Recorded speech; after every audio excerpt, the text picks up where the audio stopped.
Hello students, स्वागत है आपका आज की क्लास में। बच्चों, आज हम गुरुत्वाकर्षण जो आपका चैप्टर है उसको आज हम समाप्त करने वाले हैं।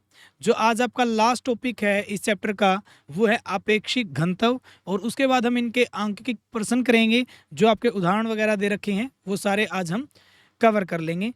तो चलिए स्टार्ट करते हैं। आपेक्षिक घनत्व क्या होता है? शाबाश, हेडिंग डालिएगा अपेक्षिक घनत्व। तो अपेक्षिक घनत्व क्या है वो देखिए।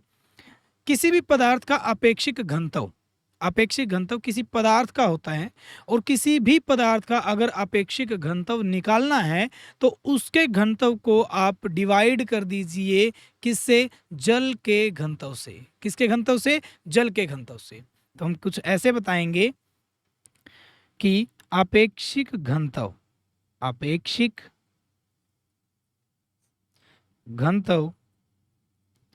किसका? पदार्थ का। किसी भी पदार्थ का अपेक्षिक घनत्व बराबर किसके होगा? उस पदार्थ का घनत्व डिवाइड में जल का घनत्व। यानी उस पदार्थ के घनत्व का तथा जल के घनत्व का अनुपात जो होगा वो उस पदार्थ का अपेक्षिक घनत्व कहलाता है। घनत्व आपको पता ही है। घनत्व क्या होता है कि घनत्व का मतलब क्या होता है? इसका मतलब होता है कि आपकी जो पदार्थ की जो मात्रा है, जो भार, जो उसका द्रव्यमान है, यानी एकांक द्रव्यमान जिसको हम बोलते हैं। ठीक है, एकांक द्रव्यमान जिसको हम बोलते हैं, किसके विद रिस्पेक्ट टू बोलते हैं? उसके आयतन के विद रिस्पेक्ट टू बोला जाता है। तो हम उसको क्या बोलते हैं? आप घनत्व बोलते हैं। और अपेक्षिक घनत्व क्या हो जाएगा? उस पदार्थ का घनत्व ऊपर और जल का घनत्व नीचे। हमें पता है घनत्व को मापा जाता है किलोग्राम पर मीटर क्यूब में, यानी किलोग्राम प्रति घन मीटर में हम इसको मापते हैं। तो जो पदार्थ का घनत्व होगा वो भी आपका किलोग्राम जो है प्रति घन मीटर क्यूब में, घन मीटर में होगा। और जो जल का घनत्व वो भी किस में होगा? किलोग्राम प्रति घन मीटर में होगा। दोनों ही यूनिट कैंसिल हो जाएंगी, इसलिए आपेक्षिक जो घनत्व होता है उसकी कोई यूनिट नहीं होती, उसका कोई ऐसा ही मात्रक नहीं होता। समझ में आया? और याद रखना, जल का घनत्व हमेशा कितना होता है? इसका घनत्व होता है 1000। हम लिखेंगे जल का घनत्व ये होता है 1000 किलोग्राम मीटर क्यूब। समझ में आया? तो ये होता है हमारा पदार्थ का अपेक्षिक घनत्व निकालने का तरीका। अब हम बात करते हैं न्यूमेरिकल्स की। जो आपके क्वेश्चंस हैं इससे रिलेटेड उनकी बात करते हैं। शाबाश। तो देखिए, आपका जो पहला उदाहरण है वो क्या है, पढ़िए। पृथ्वी का द्रव्यमान आपको दे रखा है 6 गुना 10 की पावर 24 किलोग्राम। कितना दे रखा है? 6 गुना 10 की पावर 24 किलोग्राम पृथ्वी का द्रव्यमान। याद कीजिए। चंद्रमा का द्रव्यमान आपको दे रखा है 7.4 गुना 10 की पावर 22। 10 की पावर 22। यदि पृथ्वी का तथा चंद्रमा के बीच की दूरी 3.84 यानी 3.84 जो आपको दी गई है, गुना में कितना है? 10 की घात 5 किलोमीटर है। तो पृथ्वी द्वारा चंद्रमा पर लगाए गए बल का परिकलन कीजिए। हमें क्या देखा था?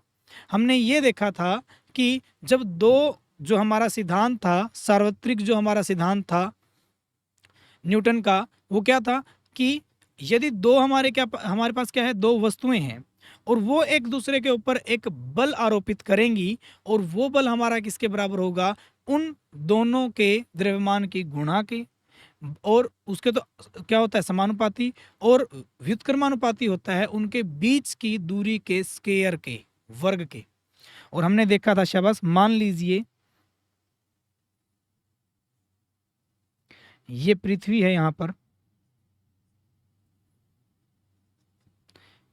पर ये पृथ्वी है,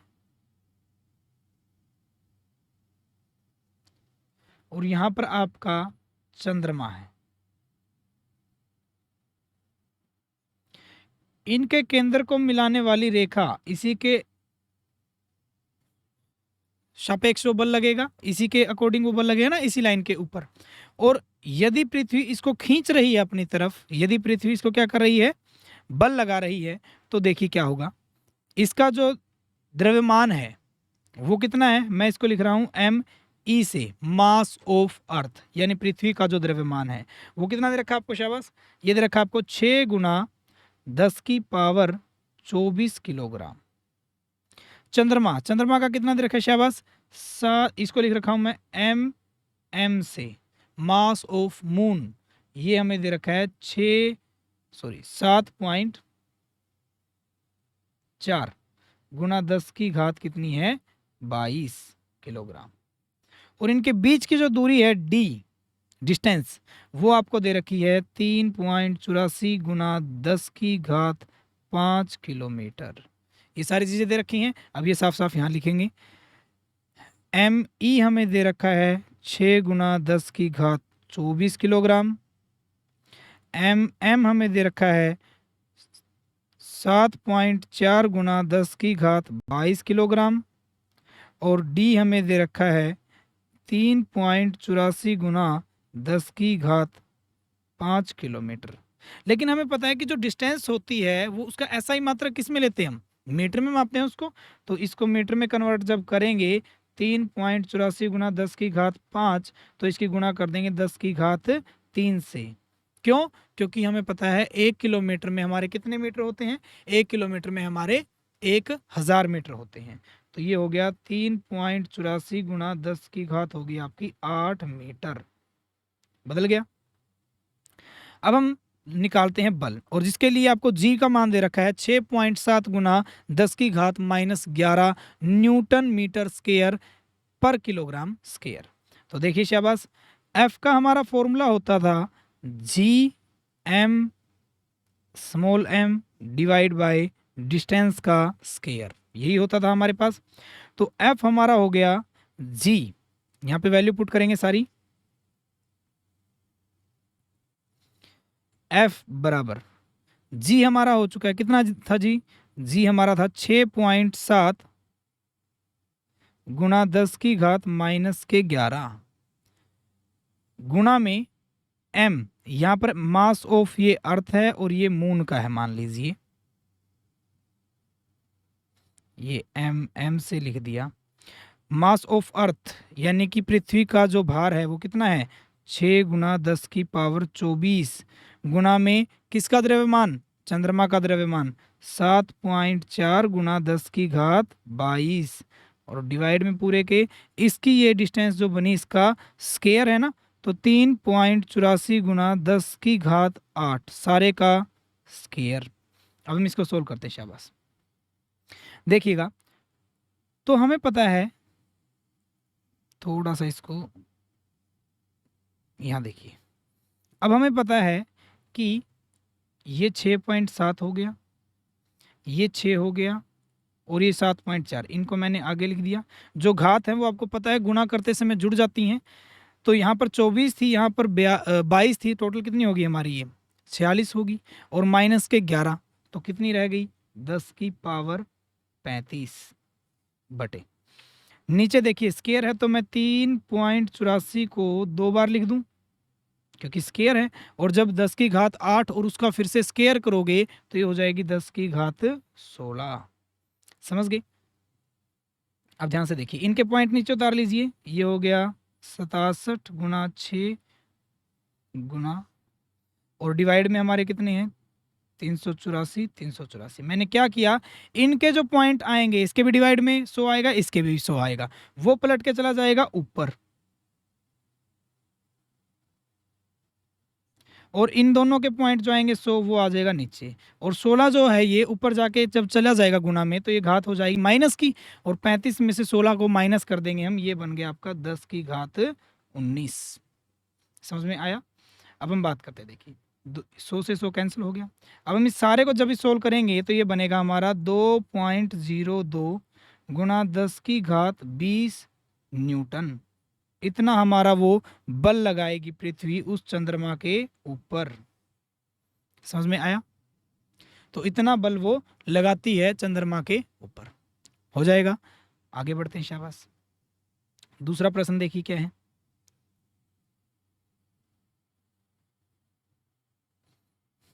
तो दूसरा प्रश्न देखिए क्या है शाबाश, आपका एग्जाम्पल कि एक कार किसी कगार से गिरकर 0.5 सेकंड में धरती पर आ गिरती है। किसी कगार से, ऊंचाई से वो गिरी और वो गिरने के बाद 0.5 सेकंड में ही क्या हुआ, धरती पे आकर गिरती है। परिकलन में सरलता के लिए जी का मान 10 मीटर प्रति सेंटीमीटर सेकंड स्क्वायर लीजिए। जो जी का मान आपका जो होता है 9.8 मीटर पर सेकंड स्क्वायर, वो आपने लेना है 10, ताकि आपको 9.8 लिखने की बजाय 10 लिख दिया जाए ताकि आसानी से सोल्व हो सके। हमें क्या क्या निकालना है, सबसे पहले हमें ज्ञात करना है धरती पर टकराते समय कार की चाल क्या होगी। दूसरा हमें निकालना है 0.5 सेकंड के दौरान इसकी औसत चाल क्या थी। और तीसरा हमें निकालना है धरती से कगार की कितनी ऊंचाई है, वो हमें निकालना है। तो देखिए मान लीजिए यहाँ से वो कार गिर जाती है और यहाँ ज़मीन पर, ये आपकी क्या है, मान लीजिए ये आपकी धरती है, यहाँ पर आकर टकराती है। तो यहाँ से वो यहाँ पर आ जाएगी। तो एक बात बताइए, जब वो यहाँ से यहाँ आ जाएगी तो शुरुआत में तो वो रुकी हुई थी ऊपर, बाद में उसने चलना शुरू किया, तो यानी प्रारंभिक वेग तो उसका कुछ ना कुछ क्या हो गया, 0 ही हो गया, क्योंकि चली ही नहीं तब तो। उसके बाद उसने प्रारंभिक वेग, जब वो यहाँ पे रुकी हुई है, फिर उसको जब छोड़ा जाएगा वो नीचे चलती जाएगी, उसका वेग बढ़ता जाएगा। और हमें एक बात और पता है कि ये ऊपर से नीचे की तरफ आ रही है, तो इसमें अगर वेग बढ़ रहा है, 0 से बढ़कर कुछ बढ़ता जा रहा है, तो वेग बढ़ने के कारण त्वरण भी उत्पन्न होगा।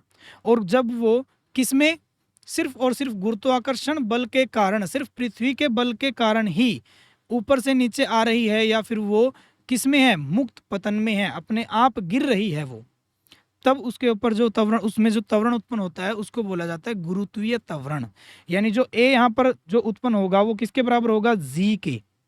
और नीचे की तरफ जब आते हैं तो जी हमारा लिया जाता है प्लस का। समझ गई। तो सारी चीजें लिखिए, क्या क्या दे रखा आपको। पहले तो आपको दे दिया गया है कि जो समय लगा यहाँ से यहाँ आने को, टकराने में टी, वो लगा 0.5 सेकंड का। तो जो समय है वो हमारा लगा 0.5 सेकंड का। दूसरी चीज जो हमारी है यू हमारा जो प्रारंभिक वेग है वो बना 0 मीटर प्रति सेकंड का, क्योंकि स्टार्टिंग में तो रुकी हुई थी, ऊपर से फिर नीचे आते गई। फिर हमारा जो त्वरण बना ए, वो किसके बराबर बना, जी। और जी किसका है, प्लस का। और जी की वैल्यू आपको दे रखी है, जी का मान लेना आपने 10 मीटर प्रति सेकंड स्क्वायर। समझ में आया। तो ये इतना था। अब हम बात करते हैं कि धरती पर टकराते समय कार की चाल क्या होगी। अब धरती पर टकराते समय आपको वो 3 इक्वेशन जो आपको बताई गई थी लास्ट चैप्टर में, हमने पढ़ा था। कौन सी 3 इक्वेशन, जो आपकी गति के 3 समीकरण हैं, उनको याद कीजिए, उन्हीं से हम इसको निकालेंगे। हमें क्या निकालना है, हमें निकालना है कि धरती पर टकराते समय कार की चाल, धरती पर टकराते समय प्रारंभिक वेग, अंतिम। तो यानी कि जो बाद में जो इसकी चाल बनी होगी वो बनी v, वो हमें निकालना है। u a t v, इनमें आपने एक इक्वेशन पढ़ी होती है, क्या होती है वो, v बराबर u plus a into T, यही होती है हमारी। और हमें निकालना है v, तो निकालिए v क्या होगा। v बराबर u हमारा कितना है, 0 है, प्लस a कितना है हमारा 10 है, और t कितना हमारा 0.5, यानी 5/10। मैंने इसका पॉइंट नीचे उतार लिया, 10 से 10 कैंसिल हुआ, यहाँ 5 बच गया, और ये 0 + 5, ये आपका बना 5 मीटर प्रति सेकंड। यानी जो आपका अंतिम जो उसकी चाल रही होगी वो रही होगी 5 मीटर प्रति सेकंड की। इसीलिए वो सिर्फ और सिर्फ 0.5 सेकंड में ही क्या हो गई, नीचे धरती पर आकर गिर जाती है। समझ में आया। ये तो था आपका पहला भाग। यहाँ पे इसको हल लिखना आपने, क्योंकि ये न्यूमेरिकल कर रहे हो आप, आपको इसका उत्तर नहीं लिखना, उत्तर तो यहाँ पे आया है। ठीक है, अब करते हैं दूसरे भाग को। तो दूसरा भाग देखिए क्या दे रखा है। अब हमें निकालना है 0.5 सेकंड के दौरान इसकी औसत चाल क्या थी। अब याद कीजिए औसत चाल का फॉर्मूला क्या था। औसत कैसे निकालते हैं, औसत चाल हो जाएगी प्रारंभिक प्लस अंतिम और डिवाइड में 2। प्रारंभिक प्लस अंतिम और डिवाइड में क्या हो जाता है 2। तो निकालिए शाबाश औसत चाल। प्रारंभिक u 0 था, v अभी अभी आया है 5 और डिवाइड में कितना हो जाएगा 2। तो ये हो गया 5/2 यानी 2.5 मीटर प्रति सेकंड। 2.5 मीटर प्रति सेकंड उसकी औसत चाल होगी। समझ में आया? अब निकालते हैं इसका तीसरा पार्ट, जो क्या निकालना है शाबाश, धरती पर कगार से कितनी ऊंचाई पर वो है, यानी कि हमें ये हाइट निकालनी है कि कितनी ऊंचाई पर ये थी, यहाँ से लेकर यहाँ तक। अब हाइट को हम लिखते हैं यहाँ पे, दूरी मान लीजिए, हाइट को मान लिया दूरी ये s से लिख दी, तो वो हमें s निकालना है। याद कीजिए ऐसी इक्वेशन जिसमें आपने s तो निकालना है, u v a और t ये सब आपको दे रखा है, तो वो आपकी इक्वेशन होती थी s बराबर U T plus half of A T square. लेकिन ये तो गुरुत्वीय त्वरण के साथ कार्य कर रही है, तो जो इसका त्वरण होता है उस वस्तु का वो किस में बदल जाता है, जी में। तो यहाँ पे हमारी इक्वेशन बन जाएगी s बराबर U T plus half G T square. ठीक है, अब यहाँ पे देखिए s बराबर u हमारा 0 था प्रारंभिक वेग, t समय लगा 0.5 सेकंड का, प्लस हाफ 1/2 हो गया, g का मान हमें 10 लेना था और t का स्क्वायर यानी 0.5 का स्क्वायर। अब देखिए s किसके बराबर होगा, ये 0 इंटू समथिंग सारा 0 बन गया, प्लस अब देखिए 1/2 गुणा 10। जब हम इसको लिखेंगे तो ये कितना हो जाएगा हमारा, ये हमारा हो जाएगा 25/100, क्योंकि इसका पॉइंट उतारोगे तो 5/10 और स्क्वायर करोगे तो 5 का ऊपर 25 नीचे 10 का 100 हो गया, 1 0 से 1 0 कैंसिल हो गई, तो ये हमारा हो जाएगा। जब 2 से भाग करते हैं 25 को तो ये आता है 12.5 और डिवाइड में 10 हमारा पहले से ही था, तो हो गया 1.25 मीटर। यानी जो आपकी दूरी होगी उस कार की जो दूरी है, जितनी दूरी से वो ऊपर से नीचे गिरी है वो हाइट, वो है हमारी 1.25 मीटर की। समझ में आया? तो ये हमारे तीनों के तीनों पार्ट यहाँ पर कंप्लीट होते हैं। अब बढ़ते हैं अगले प्रश्न की तरफ। देखिए ठीक है, अब ध्यान से देखिए, उदाहरण दे रखा है आपको कि एक वस्तु को ऊर्ध्वाधर दिशा में ऊपर की ओर फेंका जाता है। ऊर्ध्वाधर का मतलब जैसे हम खड़े हैं इसके बिल्कुल परपेंडिकुलर, जो हमारी सतह होगी उसके बिल्कुल 90 डिग्री के कोण पर ऊपर की तरफ फेंका जाता है और यह 10 मीटर की ऊंचाई तक पहुंचती है। यहाँ से फेंका, बिल्कुल जोर से फेंकना शुरू किया, फेंका और फेंकने के बाद वो 10 मीटर की हाइट तक पहुंच गई। और जैसे ही 10 मीटर की हाइट तक पहुंचती है, परिकलन क्या क्या करने हैं, निकालना क्या क्या है, वस्तु कितने वेग से ऊपर फेंकी गई, यानी कितना वेग लगा, प्रारंभिक वेग में कितना वेग से हमें उसको फेंका कि वो 10 मीटर तक पहुंच गई। और दूसरा, वस्तु द्वारा उच्चतम बिंदु तक पहुंचने में लिया गया समय, लास्ट के बिंदु तक लिया गया समय। अब एक बात बताइए, उसके 2 वेग होंगे, प्रारंभिक और एक अंतिम। तो प्रारंभिक तो कुछ ना कुछ होगा क्योंकि उसके साथ तो उसको फेंका गया है, लेकिन अंतिम क्या हो जाएगा, 0, क्योंकि 10 मीटर की हाइट तक उसको फेंका गया, 10 मीटर के बाद वो क्या हो गई, बिल्कुल रुक जाएगी, फिर वो नीचे आना शुरू कर देगी। तो यहां से लेकर मान लीजिए यहां तक ये आपकी जमीन है, वो धरती है, ठीक है। यहां से उसको ऊपर की तरफ फेंका गया, जब ऊपर की तरफ फेंका गया तो उसने हाइट कवर कर ली 10 मीटर की। और मैंने अभी अभी बताया था हाइट को आप किससे लिखोगे, वो एक दूरी है, उसको लिखोगे आप एस से, या हाइट, ठीक है। फिर हमने देखा कि प्रारंभिक वेग उसका कुछ ना कुछ होगा, वो हमें पता नहीं, लेकिन अंतिम वेग जाकर क्या हो जाएगा, 0 मीटर प्रति सेकंड। क्यों? क्योंकि वहां पर आकर वो रुक जाएगी, फिर नीचे आना शुरू कर देगी, लेकिन हमें तो सिर्फ ऊपर जाते जाते समय का देखना है सब कुछ। तो यहाँ पे देखिए ये सारी चीजें आपको दे रखी हैं, लेकिन जब उसको गुरुत्वाकर्षण बल में ऊपर की तरफ फेंका गया, क्या उसके बाद उस पर कोई बल लग रहा था? एक ही बल कार्य कर रहा था, जो पृथ्वी के द्वारा अपने तरफ, उसके केंद्र की तरफ जो लग रहा था, और वो था गुरुत्वाकर्षण बल। और उसके कारण उस वस्तु के अंदर एक गुरुत्वीय त्वरण उत्पन्न होगा, जो क्या होगा, जी। यानी जो इसका त्वरण होगा वो जी के बराबर हो जाएगा, लेकिन वो जी किसका होगा, माइनस का, क्योंकि जी नीचे की तरफ प्लस का होता है। जब नीचे की तरफ वस्तु आ रही है, ऊपर की तरफ जा रही है, तो जी किसका हो जाता है, माइनस का। ये मैंने आपको लास्ट लेक्चर में बताया भी था। तो सारी चीजें लिखेंगे शाबाश। v हमें दे रखा है 0 मीटर प्रति सेकंड, क्योंकि ऊपर जाकर तो वो 0 हो जाएगा उसका जो वेग है। u हमें ज्ञात करना है, क्योंकि पहली चीज जो निकालनी है वो वस्तु का वेग निकालना है जिससे वो फेंकी गई, यानी प्रारंभिक वेग। समय हमें दिया नहीं गया इस चीज में, सिर्फ दूरी दी गई है, वो है 10 मीटर की। और g का मान हमें पता है कितना होता है, g का मान होता है 9.8 मीटर पर सेकंड स्क्वायर। क्योंकि जो हमने देखा है कि जैसे यहां पर देखिए, यहां पर g का मान आपको जो यहां पर दिया गया ये 10 दिया गया, लेकिन वहां पर हमने लिया 9.8। इसका मतलब क्या है कि जब तक आपको ना बोला जाए तब तक आपने उसका मान 9.8 लेना है। अदरवाइज आप क्या ले लोगे, जो उसने बोल दिया 10 है तो आप उसको 10 मान लोगे, ठीक है। लेकिन ये जी किसका था, माइनस का था, तो मान भी किसका है, इसका माइनस का आएगा। तो यानी कि जी माइनस का था, तो ये माइनस का 9.8 क्या हो गया, मीटर प्रति सेकंड स्क्वायर, ये जी का मान हो गया। अब सारी वैल्यू हमारे पास है, हमें निकालना है प्रारंभिक वेग। अब वही इक्वेशन जो टी में नहीं है, देखो टाइम नहीं है इसमें, क्योंकि 3 इक्वेशन होती है, v बराबर u plus A T, S बराबर U T plus half A T square, और तीसरा हमारा V square minus U square बराबर 2as। अब यहाँ पे टाइम वाली तो ये दोनों इक्वेशन है, हम तो ये वाली यूज करेंगे क्योंकि टाइम हमें दिया ही नहीं है।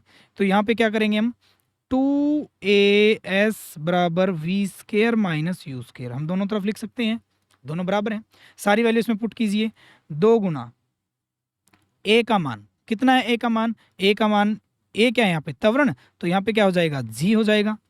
एक बार हम इसको ए को क्या लिखेंगे, जी, क्योंकि यहाँ पे जो त्वरण है वो गुरुत्वीय त्वरण बन जाएगा। तो 2GS इक्वल टू हो गया हमारा V square minus U square. अब हमें निकालना तो यू है, तो यू स्क्र को इस तरफ ले आइए और इसको उस तरफ ले जाइए।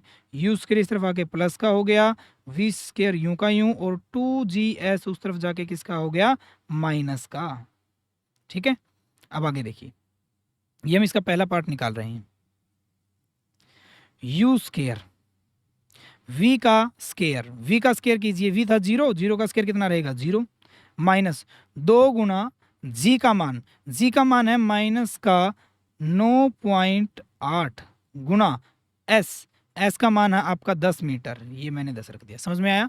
ये 2 हो गया, g का मान 9.8 माइनस का, और s ये हो गया। अब देखिए,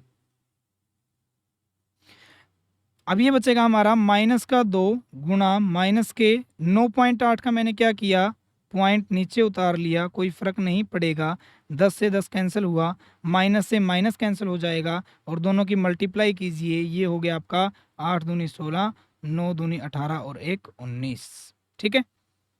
यहाँ पे कर लेते हैं, यू स्क्वायर बराबर है 196, तो यू बराबर हो जाएगा अंडरूट 196, क्योंकि स्केयर है तो अंडरूट कर देंगे दोनों तरफ, ताकि स्केयर इसका कैंसिल हो जाए, इसकी वैल्यू आ जाए।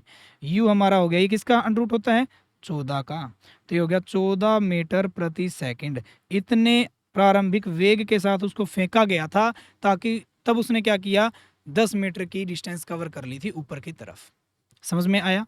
तो ये आ गया प्रारंभिक वेग।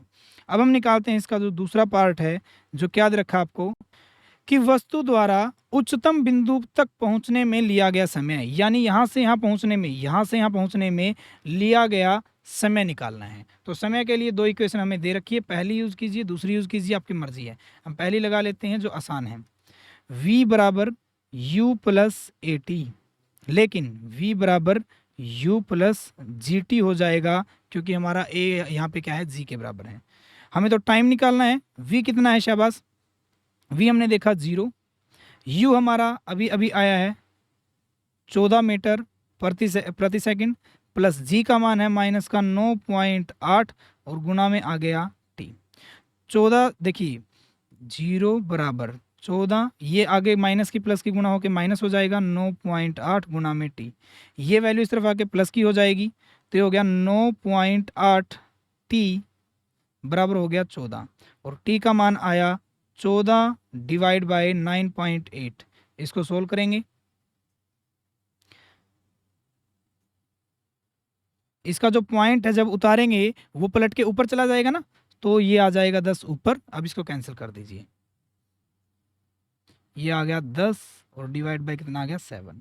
इसको भाग कर दीजिए, पहले 1 पे जाएगा, फिर हमारा पॉइंट लग जाएगा, फिर 4 पे जाएगा और 3, लगभग इतने सेकंड हमारा क्या होगा वो समय, यानी कि 1.43 सेकंड का उसको क्या लगा होगा, लगभग समय लगा होगा उसको यहाँ से 10 मीटर की ऊंचाई तक जाने में।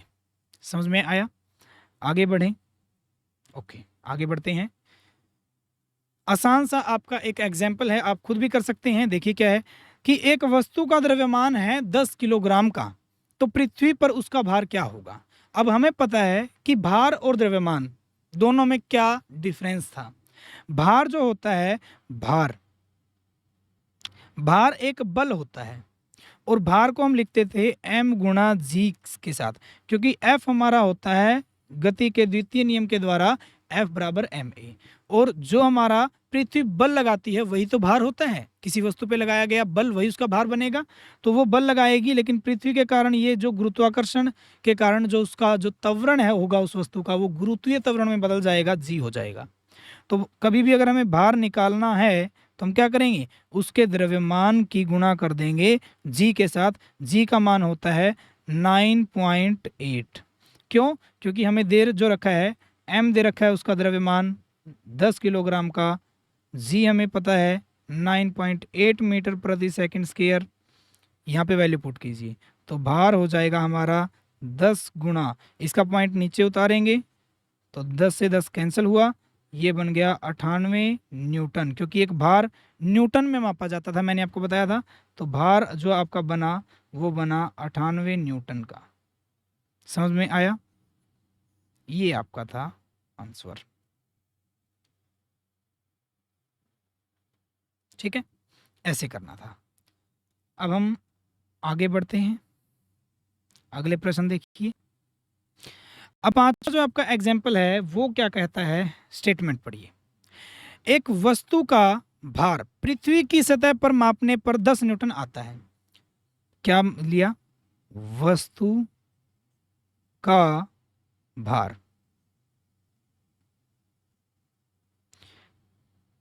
पृथ्वी की सतह पर, पृथ्वी की सतह पर कितना है, 10 न्यूटन है। भार को मैंने अभी भी बताया न्यूटन में मापा जाता है क्योंकि एक बल होता है। और इसका भार चंद्रमा पर, चंद्रमा की सतह पर मापने पर कितना होगा, चंद्रमा के ऊपर इसका भार कितना होगा। तो हमें निकालना है चंद्रमा पर वस्तु का भार, वो हमें निकालना है। अब देखिए, आपने देखा था कि जो पृथ्वी का जो भार है और जो चंद्रमा का भार है उसमें क्या डिफरेंस था। हमने ये देखा था कि चंद्रमा का जो भार बनेगा, चंद्रमा पर वस्तु का भार जो होगा वो किसके बराबर होगा, वो बराबर होगा 1/6, 1/6 time of the mass of, sorry weight of the object at earth. यानी कि पृथ्वी के ऊपर जो आपकी वस्तु का भार है उसका 1/6 गुना चंद्रमा के ऊपर जो पृथ्वी का उस वस्तु का भार होगा उसके बराबर होगा। 1/6 गुना होगा पृथ्वी पर वस्तु के भार के, यानी जो पृथ्वी पर वस्तु का भार है उसकी 1/6 से गुना कर दीजिए, तो आपका चंद्रमा पर जो भार बनेगा उस वस्तु का वो आ जाएगा। तो अब निकालेंगे, चंद्रमा पर वस्तु का भार 1/6, पृथ्वी पर वस्तु का भार कितना है, 10 न्यूटन का है, तो 10, ये हो गया हमारा 10/6, 10/6। अब इसको डिवाइड कर दीजिए, 1 पे जाएगा, पॉइंट लग जाएगा, फिर ये हमारा जाएगा 8 पे, ठीक है, और फिर हमारा जाएगा ये 1 पे जाएगा, फिर 8 नहीं, ये हमारा जाएगा, कैंसिल ही कर लीजिए इसको, 2 से 5 पे और इसको 3 पे, 5/3 अब सोल्व हो जाएगा। 1 पे जाएगा तो ये बनेगा 6 और फिर 6, लगभग इतने न्यूटन हमारा क्या होगा, उसका भार होगा चंद्रमा के ऊपर। जो चंद्रमा के ऊपर भार होगा वो कितना होगा, 1.66 होगा। समझ में आया? आगे बढ़ते हैं। अगला क्वेश्चन आता है, काफी इंपॉर्टेंट है, ध्यान से देखिएगा। एक लकड़ी का गुटका मेज पर रखा है, एक लकड़ी का कोई गुटका है, छोटा सा टुकड़ा है, वो मेज पर रखा है। लकड़ी के गुटके का द्रव्यमान 5 किलोग्राम है, तो उसका जो द्रव्यमान है वो 5 किलोग्राम है, तथा विमाएं दे रखी हैं कि जो चारों तरफ की, क्योंकि वो एक बिल्कुल चारों तरफ से क्या होगा, एक बॉक्स की तरह होगा, तो 40 सेंटीमीटर, 20 सेंटीमीटर और 10 सेंटीमीटर लंबाई, चौड़ाई और ऊंचाई, ये 3 चीजें दे रखी हैं।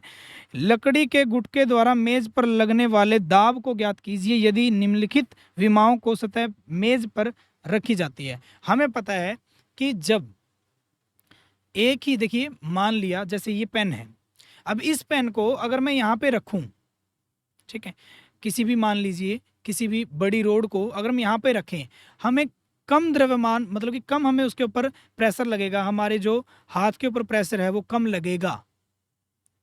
लेकिन अगर मैं उसको ऐसे खड़ा कर दूंगा उस रोड को, तो हाथ के ऊपर प्रेशर ज़्यादा लगेगा। ये अगर इसके ऊपर ऐसा खड़ा हो जाए तो ये निशान भी कर देगा यहाँ पर।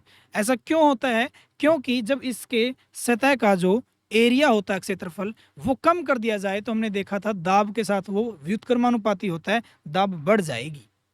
तो इसीलिए यहाँ पर जो दाब है वो अलग अलग विमाओं के साथ दाब बढ़ती जाएगी। तो पहला केस हम लिखते हैं जिसमें क्या किया गया है, ए में लकड़ी के टुकड़े द्वारा मेज पर लगने वाले दाब को ज्ञात कीजिए यदि इसकी निम्नलिखित विमाओं की सतह मेज पर रखी जाए। पहले वाला है जिसमें 20x10, यानी जो आपको ये दे रखी है, देखिए ये 20 और 10 वाली, 40 वाली तो ऐसे ऊपर है, तो ये अगर ऐसे रखा जाए तब कितना दाब होगा, ऐसे रखा जाए तब कितना दाब होगा। तो देखिए शाबाश, सबसे पहले हम देखते हैं उस गुटके का द्रव्यमान कितना है। लिखेंगे गुटके का द्रव्यमान, पूरा लिखना, लकड़ी के गुटके का द्रव्यमान कितना है, 5 किलोग्राम है। और उसकी विमाएं विमाएं विमाएं हमें दे रखी 40 सेंटीमीटर, 20 सेंटीमीटर, 10 सेंटीमीटर मान लीजिए। तो यहां पर हमारा क्या होगा, हम जब देखते हैं दाब, तो दाब क्या होगा, दाब हमने देखा था किसके बराबर था हमारा दाब, जो उस पर एक लंबवत जो बल लग रहा होगा, प्रणोद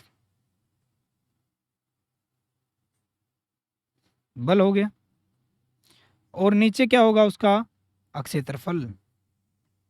तो जो प्रणोद बल इसके ऊपर लगा वो क्या होगा, जितना उसका, एक सेकंड, आपको दिया गया है कि लकड़ी का गुटका मेज पर रखा है, उसके बाद हमें निकालना है गुटके का द्रव्यमान इतना है, विमाएं इतनी इतनी है, हमें निकालना है, ठीक है। पहले हम निकालेंगे बल को, जो प्रणोद बल होगा, क्योंकि हमें बल पता होना जरूरी है ना, इसमें बल तो दिया नहीं, तो हम पहले निकालेंगे प्रणोद बल। अब बल किसके बराबर होता है, F इंटू एम ए, तो ये F बराबर एम ए हो जाएगा हमारा, लेकिन m कितना हमारा द्रव्यमान 5, और a क्या होता है हमारा, a की जगह g लेते हैं जब हम उसका भार निकालते हैं, क्योंकि भार ही तो वो बल होगा जो उसके ऊपर लगेगा, उस गुटके का भार ही तो बल बनकर लगता है, तो वो बनेगा 9.8, यानी कि आपका 9.8 मीटर प्रति सेकंड स्क्वायर। अब इसकी गुणा कर लीजिए, ये बनेगा आपका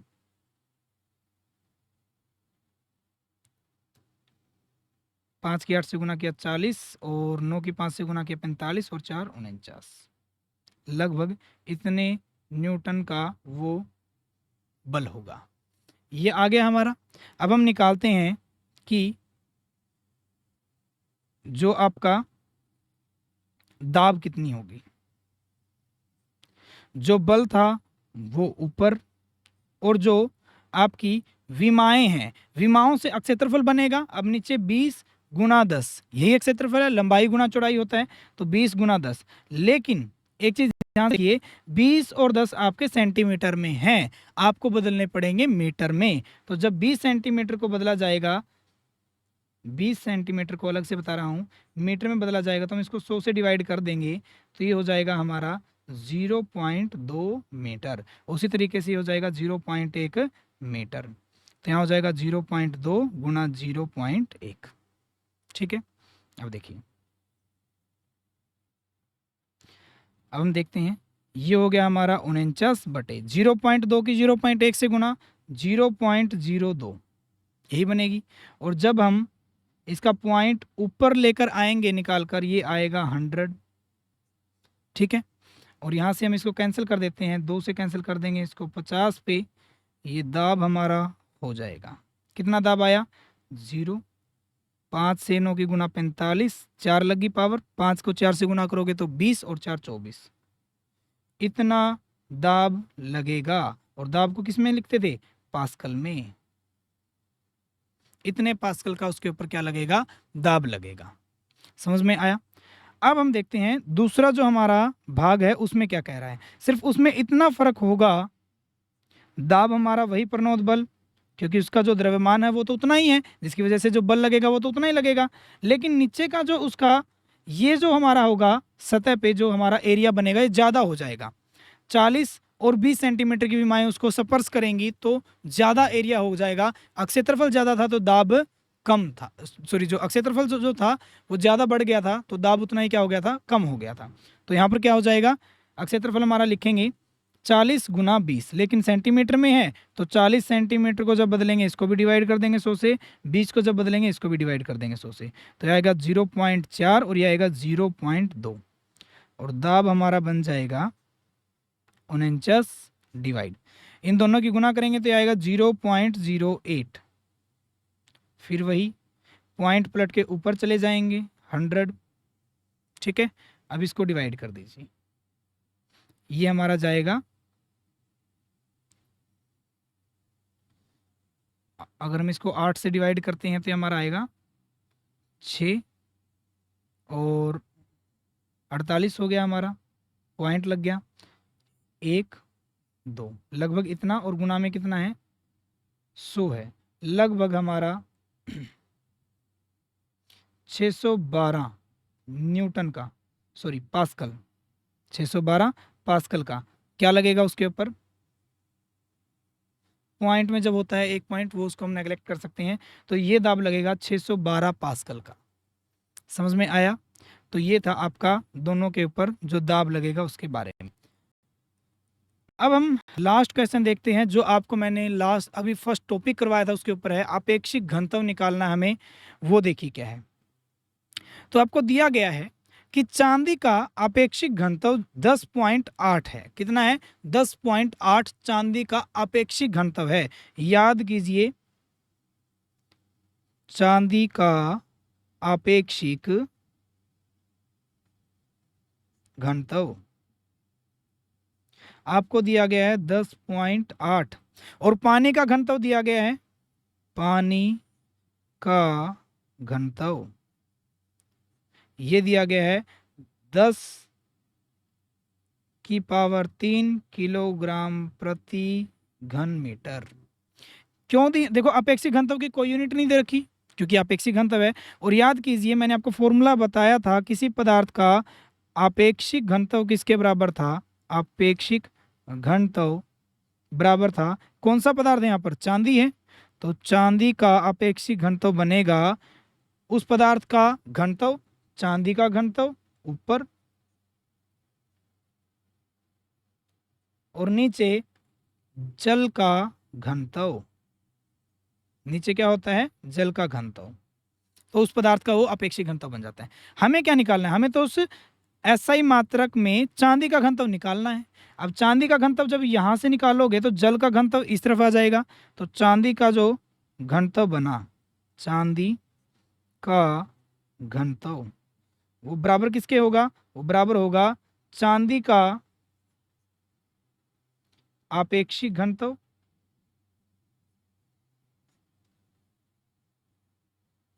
गुणा में जल का घनत्व, वो मल्टीप्लाई में आ गया था, जल का घनत्व, लिखिए शाबाश।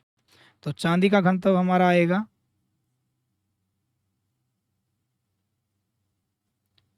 चांदी का अपेक्षित घनत्व कितना था 10.8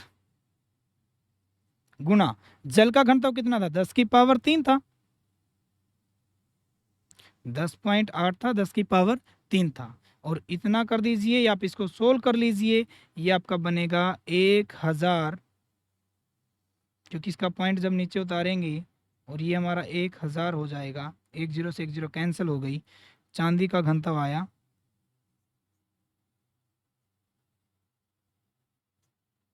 कितना हो गया 10,800 किलोग्राम प्रति घन मीटर। इतना उस चांदी का क्या आएगा घनत्व आ जाएगा। समझ में आया क्या बताया मैंने आपको? तो ये हो गया चांदी का घनत्व। तो आज के लेक्चर में बच्चों इतना ही, हमने सारे क्वेश्चन को कवर कर लिया है, जितने आपके उदाहरण थे मैंने आपको वो करवा दिए हैं, और जो आपका लास्ट टॉपिक बचता था अपेक्षित घनत्व क्या होता है वो हमने अच्छे से कवर कर लिया है। यहाँ पर हमारे इस चैप्टर का समापन होता है। तो अब हम अगला चैप्टर स्टार्ट करेंगे, ठीक है, बाकी हम करेंगे अगले लेक्चर में। धन्यवाद, बाय बाय।